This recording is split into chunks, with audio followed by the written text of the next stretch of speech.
This is it, the grand finale.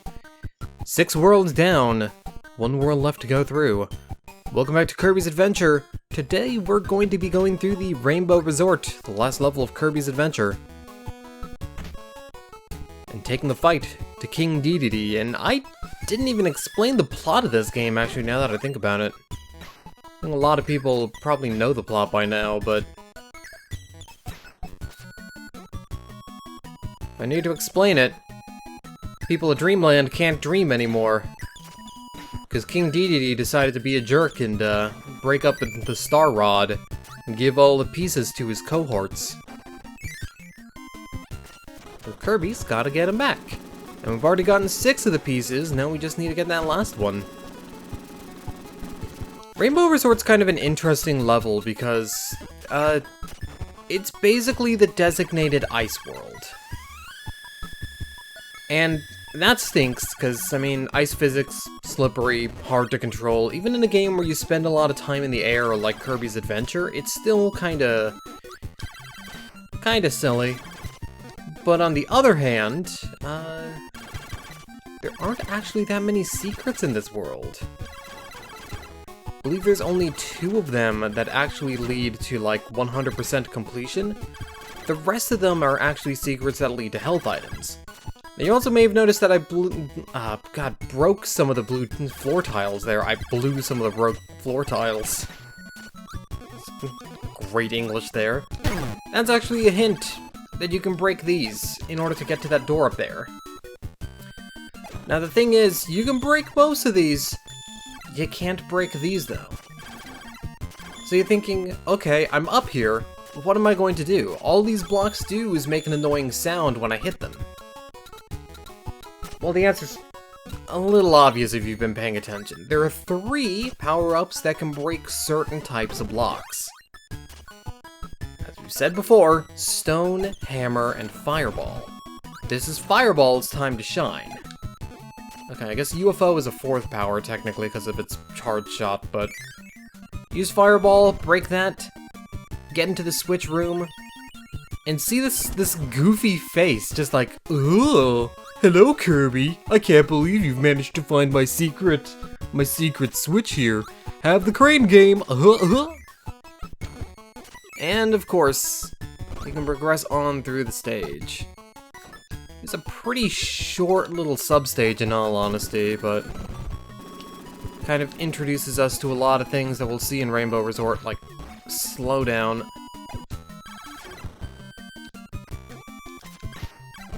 And before you're wondering, no, there's no secret in the moon. We got the secret in this stage, so.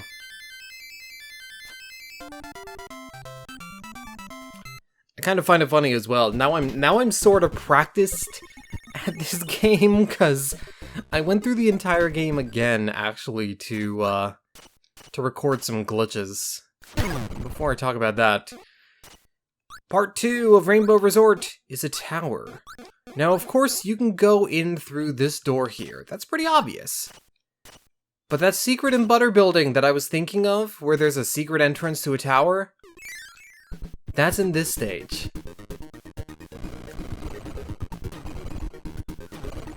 So this tower is a mini-boss tower. There are multiple different mini-bosses to fight, and depending on the entrance you go to, your path actually changes.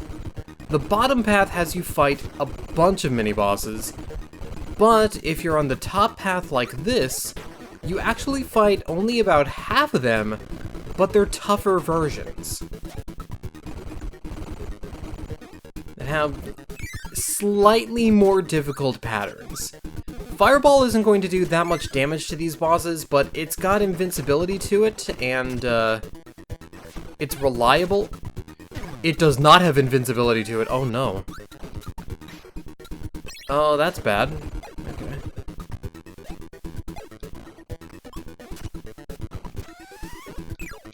I thought that I could go through Toss Turtle, but I guess it's not throw invincible, it's just strike invincible. I pressed jump there, game. It's not a matter of an old NES controller, it's just a matter of, slow down in general unresponsiveness, I guess. Give me your kids. There we go. I'm actually gonna take Throw for the next fight, so I can do a little bit more damage to Bugsy coming up. So you skip a bunch of the easier mini-bosses if you go through this top path here. But you have to fight against tougher versions of mini-bosses in question, so... How did that work? Okay. No. There we go.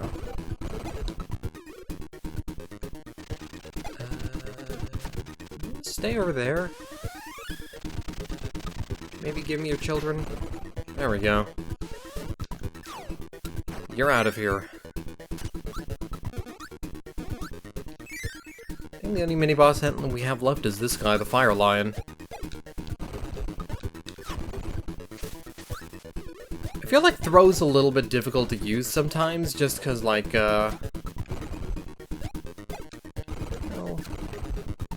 sometimes it's a little slow, but this is not too much to worry about. It does lots of damage. And your reward for clearing the top path is 5 1-ups. Otherwise, it just takes you back here to where the end of the normal path goes. Take the Warp Star.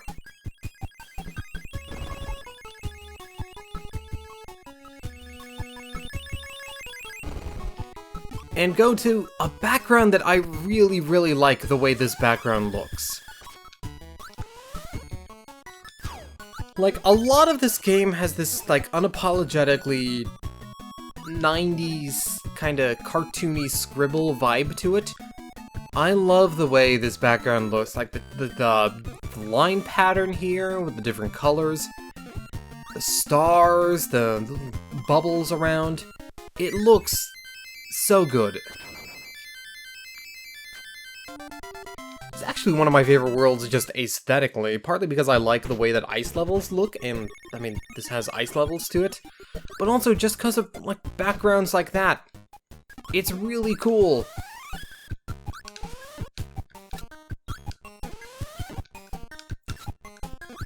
This stage is gonna be interesting. It's just a bunch of sleepy boys, a bunch of naughties.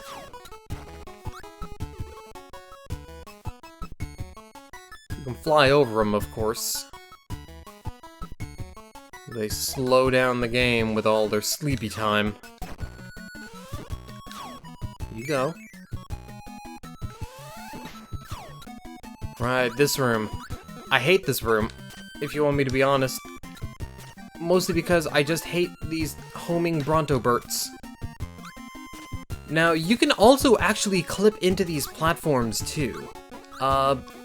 It's another very useless glitch in this game. In fact, it's detrimental to do so, because if you clip into these platforms, sometimes you can get stuck. And that's not something that anyone wants. I already feel stuck enough in life in general. If you dash through here, just continuously hold run, it looks like you're gonna die, but nah, we livin'. Fortunately, the ice physics make it a little bit difficult to stop.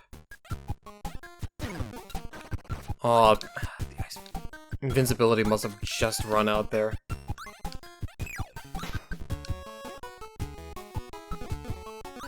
Give me your parasol.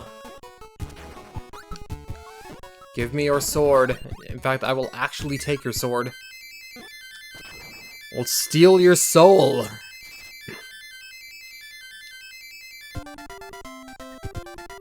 Kirby must consume and assimilate. And get 1-ups and dance in a really cute way.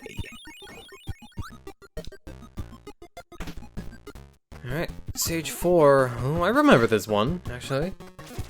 This has another set of rooms that kind of demonstrates some of my favorite aesthetic in this game. And admittedly, I like the way that this screen looks too. But I think I've said it multiple times before, and I'll say multiple times again, Kirby's Adventure is a gorgeous game on the NES.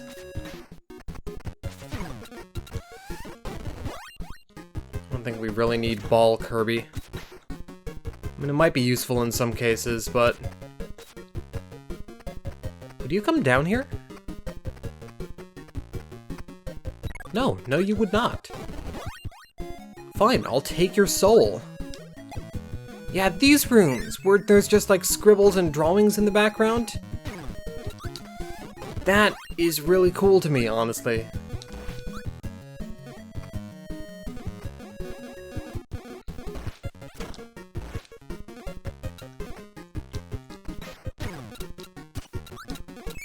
Yeah, Ball is not a great power. Remember, it can be pretty good in some situations, but... I think I'd just go with the reliability of Suction and Star Shots. Or Burning. Fireball, that works too.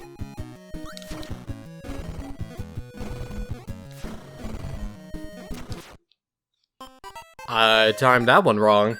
Whoops.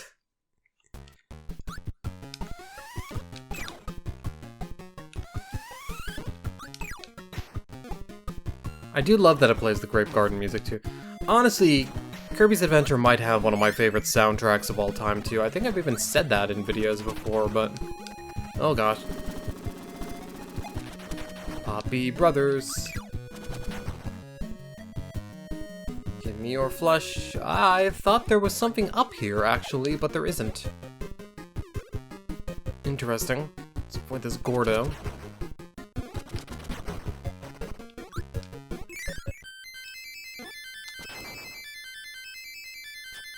You know what, next time I make like a channel banner or a channel background or something like that, I might have to cop some of the aesthetic of this game, actually.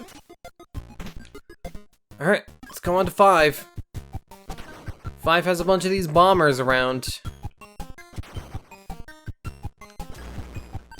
Including that one that tricks you, and I forgot about that one.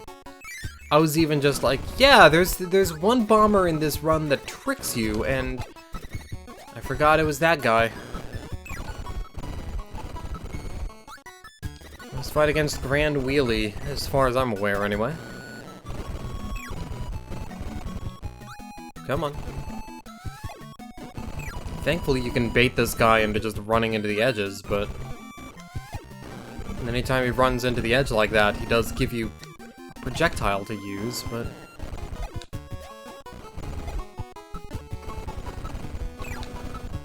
There we go. I'll take Wheel. I have a feeling I might need it. Although, actually, I think this room doesn't really need it, yeah. Alright, this room. Notice these shooting stars here? Notice how I fell a lot faster than I was thinking I would? Gimmick here is that gravity is affected in these spots. And a lot of the enemies in this area also have hit stun that will send you right into the pits. However, if you play your cards right, you can basically stay in the air forever and avoid them. You just gotta be careful, because you do fall a little bit faster. And this room right here. This room gives you 3 powers that are capable of lighting this fuse. Here's the thing, though. This is also basically the tightest timing for any of these cannons.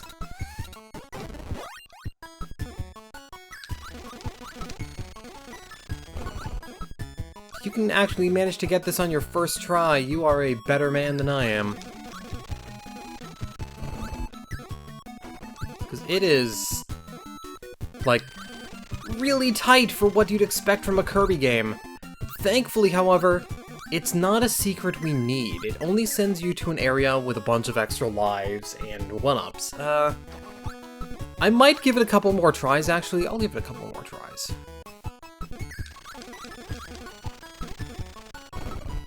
But yeah, as you can see, the timing is, like, super tight on it.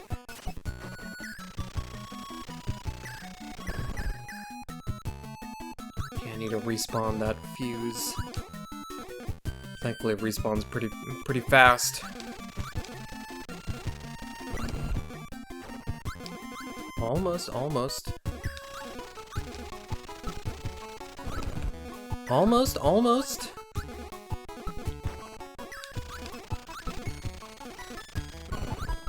No, it's not worth it. Again, it's just for some, like, extra lives and stuff. Not really that necessary. We're at the end of this world anyway. And like I said, it doesn't really count for 100% completion. Alright, last stage of Rainbow Resort. What do you guys think it's gonna be? Do you think it's gonna be some kind of grueling challenge? Do you think it's gonna be the ice physics at their worst? Ladies and gentlemen, welcome to my impromptu Let's Play of Kirby Superstar for the Game Boy. This is a really cool level. It's basically a super abridged version of Kirby Superstar, which, to be fair, is already a very short game in general. But this basically condenses all the worlds of Kirby Superstar into one level. And this is kind of a remake of Kirby Superstar before... Or not Kirby Superstar, wow, Kirby's Dream Land! The entire time I've been saying Kirby Superstar, because I've just had Kirby Superstar on the mind, because that's a great game, and I'm confusing it with Kirby's Dream Land, because Kirby Superstar has the remake of Dream Land inside it for Spring Breeze, and regardless, it's really cool and kind of unnecessary for Kirby's Adventure to actually do this, because it's still only the second game of the Kirby series.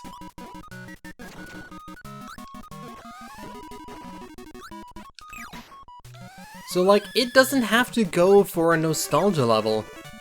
But I guess it's also cool to go through the areas from the original Kirby's Dream Land and show off, like, how you can play these with, like, the different abilities now, like different copy abilities. Actually, very few of the enemies in this stage give copy abilities. I believe the only ones that do are, the Parasol guys. Other than that, most of the enemies are the ones that just give you star shots. But that makes sense because you didn't have copy abilities in Dreamland. You just had the star shots.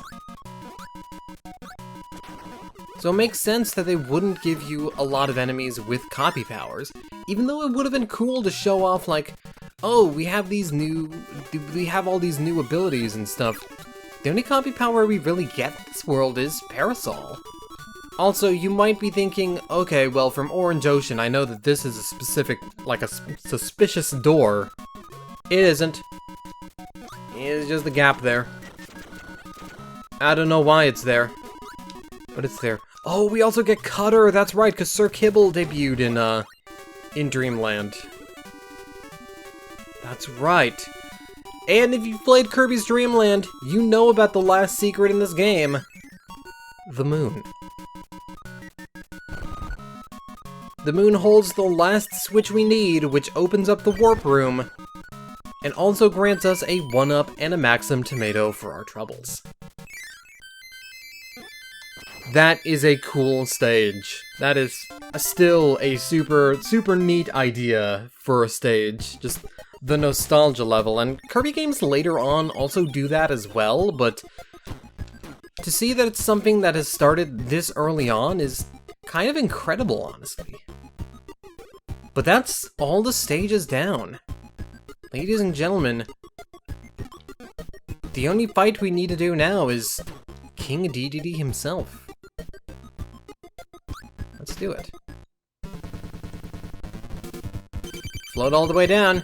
King Dedede is a bit of a different beast in this game since you have copy powers, obviously, but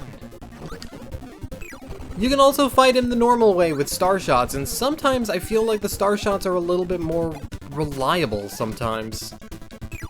King Dedede still has all of his abilities that he had in Kirby's Dream Land, but now has one more, the ability to fly. He realized that Kirby's floating ability was really good, and as such, he has copied it.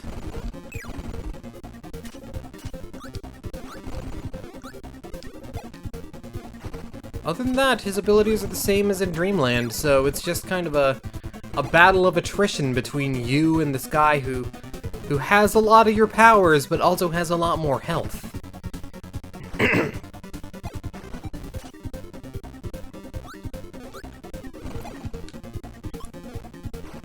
Come here, Dedede. Aw. I feel like his suction has improved range, too.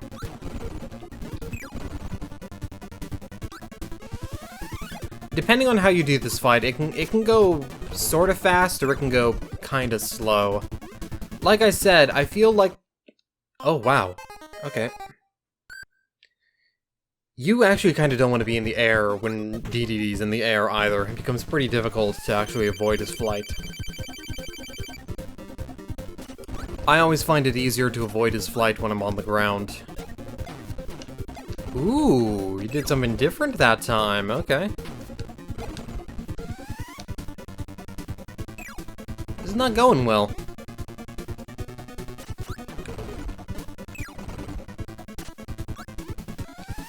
Alright.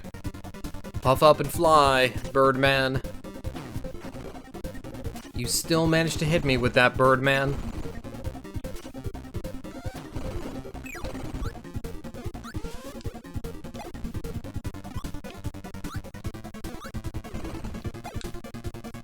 As I take my time and keep an eye out for his tells, then shouldn't be too bad of a fight. I remember this fight took me a while to figure out how to do as a kid, though. Well, it makes sense, he's the final boss, so... Of course he'd be the most difficult one of all. Ooh, he actually got me on that. So if this takes me a couple tries, then don't be too worried about that. It's a fight that I've always been bad at. I could bring a power in, too. I could bring a power like laser. I could try to bring, like, laser in and just poke him to death with beams, but... I kinda like to do things the classic way in this fight. It's fun for me.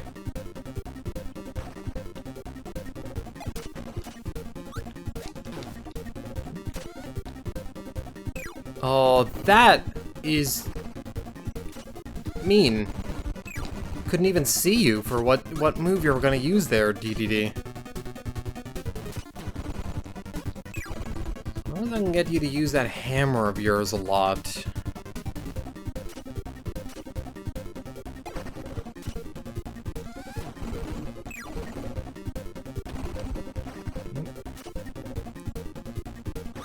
Weird dive tackle is sort of quick, too. The belly flop. I love that he trips over himself just to try to get at you. Also, some of you guys who may have played the Game Boy Advance version might actually realize that the music in this fight is actually different. Because Kirby Superstar, or not Kirby Superstar, wow, I just really have Superstar in the brain, huh? Because Nightmare in Dreamland actually came out after Super Smash Bros. Melee, it uses the Fountain of Dreams theme from Melee in it. But that's it. That's the entire game. I don't know why it says level 8, the Fountain of Dreams. We've assembled a Star Rod here. Dedede seems to not want us to progress, but... Dedede, we've got to do this. We've got to return dreams to Dreamland. See? Of course it's not that easy. What would a Kirby game be without terrifying eldritch abominations? Besides the first one, I guess. Welcome to the actual final battle, the Nightmare. Nightmare is an interesting fight for a few reasons. One of them because it's a shmup battle in this game. It is not a traditional Kirby fight. You are not sucking in projectiles. You are launching a bunch of star shots at the Nightmare, who has a lot of health, actually. He has a lot of stamina. He takes a while to whittle down. The other thing that makes this fight different, however, is that it's also a timed battle. You'll notice that we are falling from space back down to Dreamland. If we do not defeat the nightmare in time, well, we lose a life. I think that's actually pretty self-explanatory. Thankfully, this fight isn't too bad once you actually remember all of his patterns. What? What?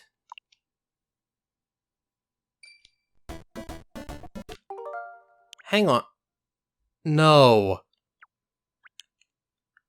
No, you've got to be kidding me!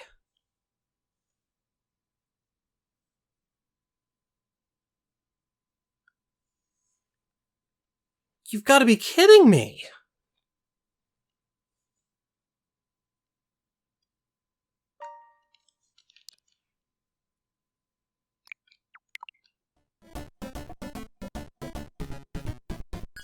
Did it save, at least?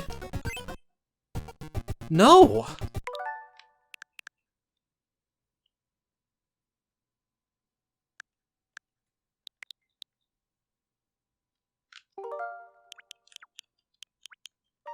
Oh, that's terrible!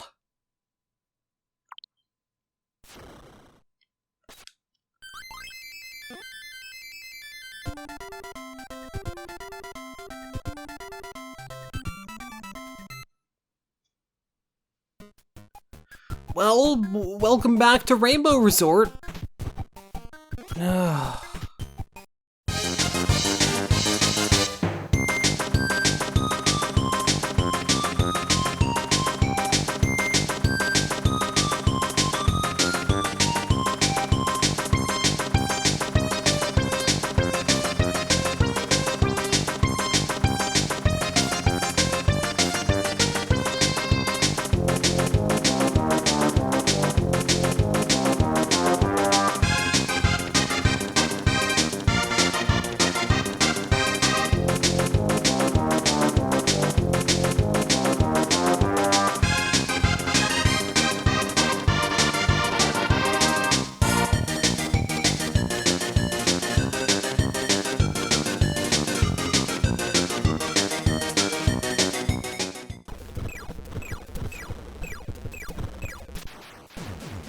There we go. Alright. Just grab the star this time. Just grab the star.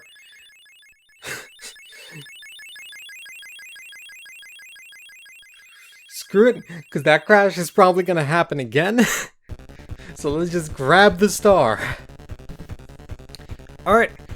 Of course, Nightmare isn't just one boss. He is in fact two.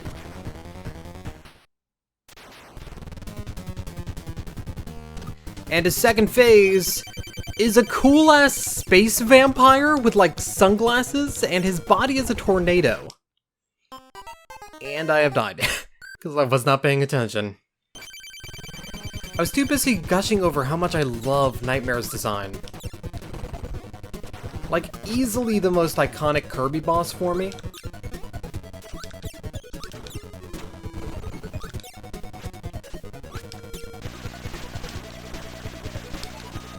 Like, I remember being blown away by this fight when I was a kid. Both the, like, the setup for it, the actual boss fight itself. Nightmare is honestly pretty easy as far as final bosses go, though. He's usually not too bad. He only takes 6 hits. Although sometimes getting those hits on him can be a little bit rough.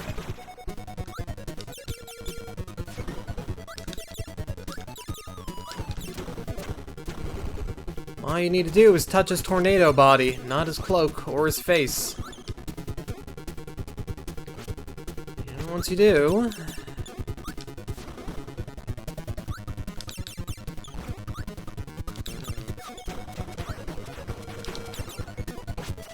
Alright, we just need one more star shot on him.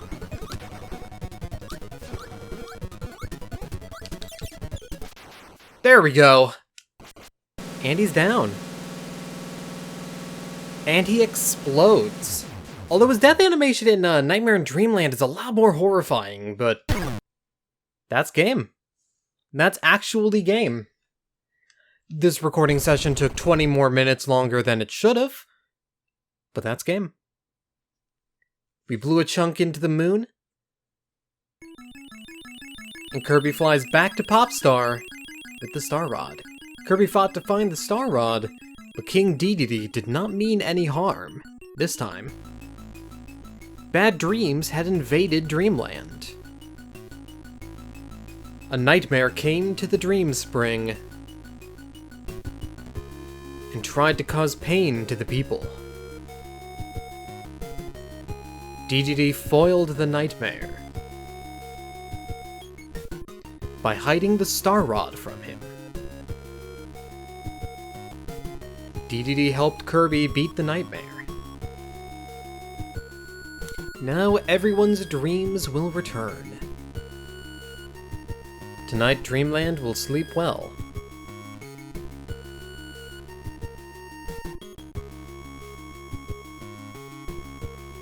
Heck yeah. What a game. Let's get that Star Rod onto the Fountain of Dreams. Boom. Everything's nice again.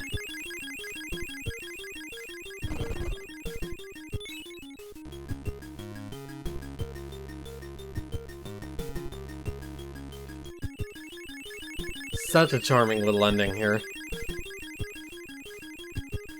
And that, dear friends, is the end of Kirby's adventure. Honestly, this game holds up. This game holds up real well, in my opinion. I think that, as far as Kirby games go, this isn't the best, but it's one that I have nostalgia for. Even if this isn't the version that I have that nostalgia for, it's still a super enjoyable game. The only real complaints that I have about it are that, I mean, I'm spoiled because of later Kirby games, but also because just slow down and like the frame rate dropping and the control being a little bit more slippery than I'm used to, but like overall, for a second entry, this is a really good game. It's real good. And I love that this credit sequence also shows you some of the copy powers you can use to beat bosses as well, which is pretty neat.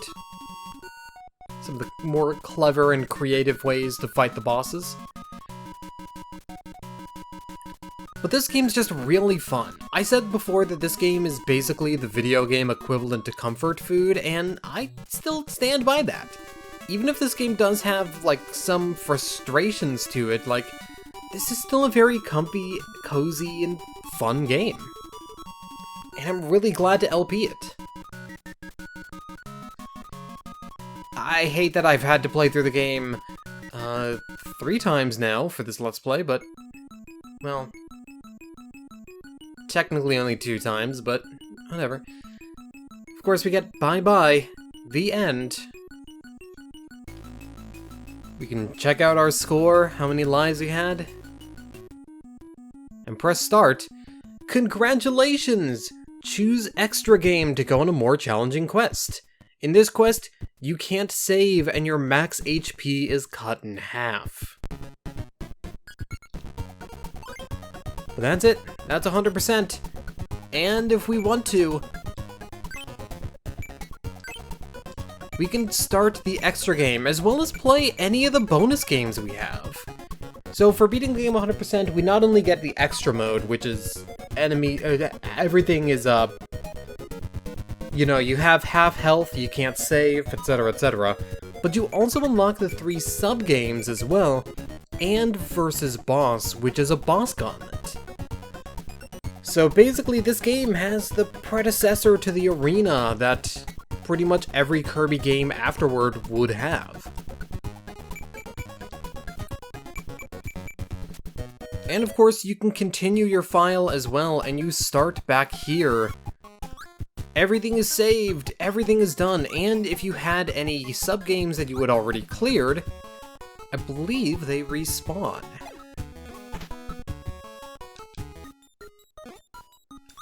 go to level 1 and find out.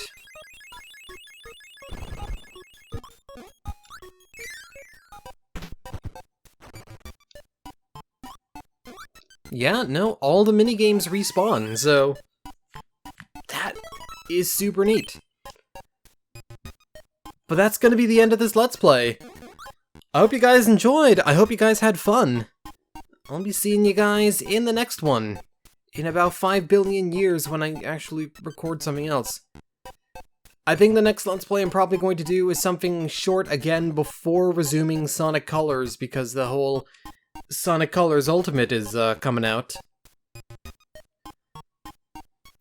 But who knows? Who knows? I don't. I can't see the future. I'll see you guys later. This is Tails Frog signing out. Thank you guys for watching. Hope you're having a wonderful day. And good night.